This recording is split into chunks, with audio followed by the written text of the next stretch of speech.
Hey everybody, welcome to Chapter 9, Lesson 2. What we're looking at, of course, right, as we've been working this entire chapter, is this issue of what causes changes in the economy over time, and then how do depressions affect society. And of course, if you remember, what we're talking about here is this timeline called the Great Depression, which runs from 1929 with the onset of what the stock market crash and an uneven distribution of income and taxes and tariffs, and it's going to run all the way up to about 1940, give or take, 1939, 1940.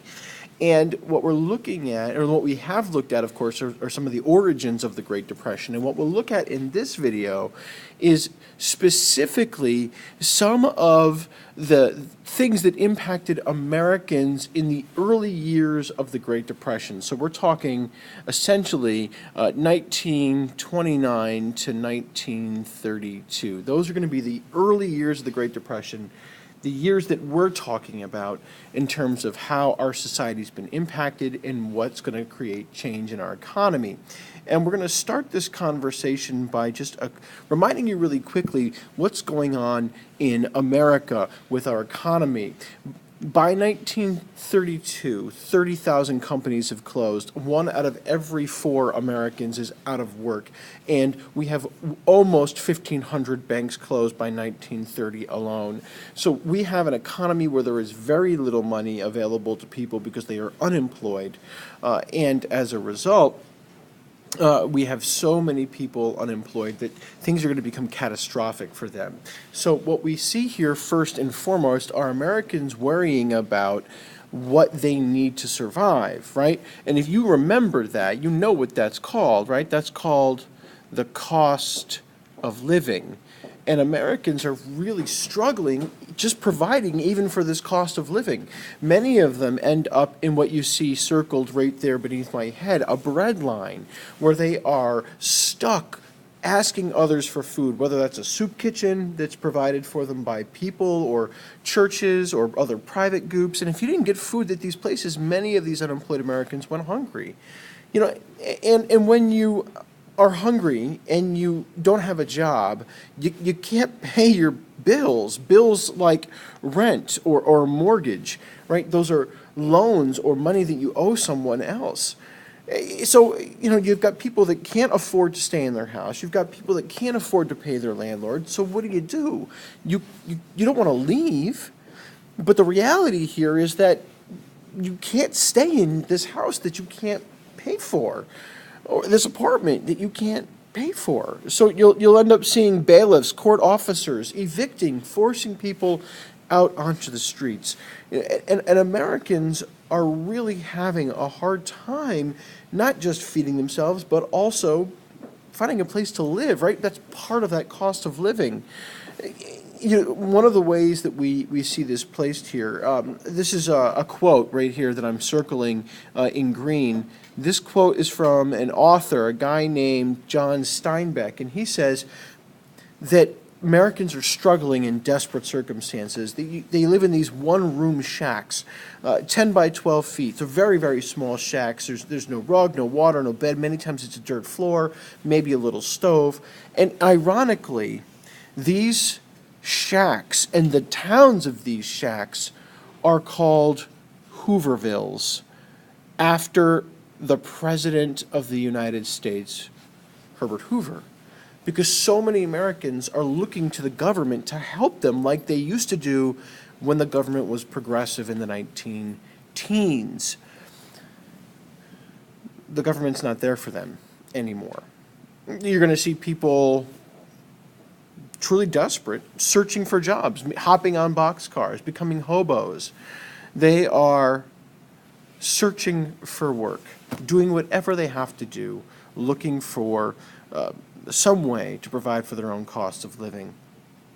Now, you remember that there was a large number of immigrants from Mexico in the 1920s taking low-paying jobs that regular Americans didn't want.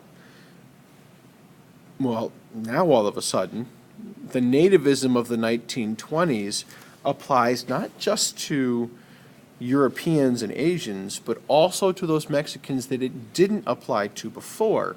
Now it'll apply to them too, where we'll see squads of citizens in the Southwest, self-deputized citizens, people who just take this on as their own calling, to round up people that they considered Mexican, in air quotes, lots of them American citizens, and just sending them back to Mexico, or sending them to Mexico if they weren't from there to begin with, in order to try and create jobs for other Americans, even though those jobs were low paying.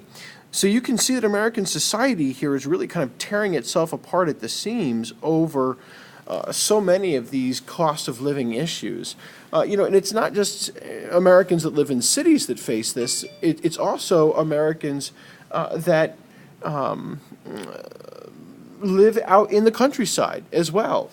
So for example, farmers in the 1930s are suffering a terrible, terrible drought.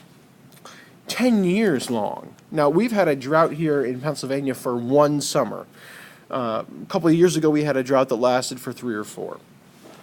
But we got a break. We got rain for a couple of years, and the drought ended, and things were okay. But we're talking about 10 years of extreme drought that was so bad, some of these places were actually considered deserts, like Sahara Desert. You would see these incredible dust storms sweep from south to north, and it would just roll over the land. And you can see a picture of one right here, these dust storms. And 50 of these things a year rolling across our country. And this region became known as the Dust Bowl. Here's a map that'll show that for you. And you can see anything in brown and yellow is an area where there are dust storms or that are in extreme drought. The area in red is the worst of it. These are the places where it cannot be any worse, any hotter, any drier. But there's a large portion of America. I mean, if you were just going to outline the states that were involved here in this, you're talking about a huge chunk. A quarter of America that is experiencing catastrophic drought, desert-like conditions in many cases. And this region, called the Dust Bowl, was really making farming difficult because farmers were already having a tough time. We talked about how in the last slide that one of the unplanned, the last lesson, one of the unplanned effects of those tariffs was that farmers couldn't sell their goods anywhere. Nobody was willing to buy them. So you've got farmers that are already under pressure from debt and falling prices, and now they get this dust bowl, these dust storms destroying their livelihood. I mean, because the bottom line here, and this is your short answer, was that everything was destroyed. There were these nightmarish, deadly storms that everything could be killed, families, livestock, everything, or anyone that would be outside could be caught suffocating. Dust covered everything. Their lives were terrible. Now, in some ways in some cases, farmers just had to hand their farms back over to banks that held the mortgages to their farms because they couldn't afford to pay them anymore.